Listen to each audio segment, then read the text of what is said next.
কি অবস্থা ভাই ব্রাদার, কেমন আছেন? আশা করি সবাই ভালো আছেন, আমি ভালো আছি।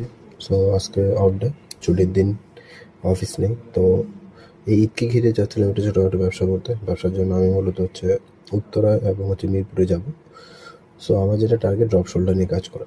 এর আগে হচ্ছে আমি চাকরির পাশাপাশি ড্রপ শোল্ডার বিক্রি করেছিলাম এবং জিন্স প্যান্টও বিক্রি করেছি। তো ভালো একটা রেসপন্স পেয়েছিলাম। তো এবারে চাচ্ছি করতে বিজনেসটা। তো সেটার জন্য আমি এখন বাসা থেকে বেরিয়ে পড়ছি। বাসা থেকে বেরিয়ে হচ্ছে গুলশান থেকে যাব হচ্ছে উত্তরাতে, উত্তরা থেকে তারপর মিরপুরে।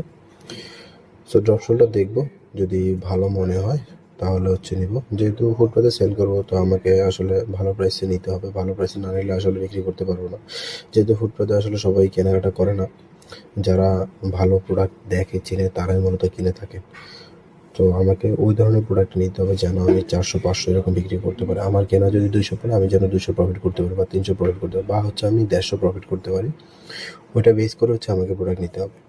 সো বরাবরই হচ্ছে মিরপুর 10-এ নামলো। 10 থেকে হচ্ছে একটা রিক্সা করে মিরপুরে, প্রথমে মিরপুরই চলে যাচ্ছি, মিরপুর 12-তে। ওখান থেকে তারপর হচ্ছে একটা দোকানে ঢুকবো, পাইকারি সেল বিক্রি করে ওদের সাথে কথাবার্তা বলে তারপর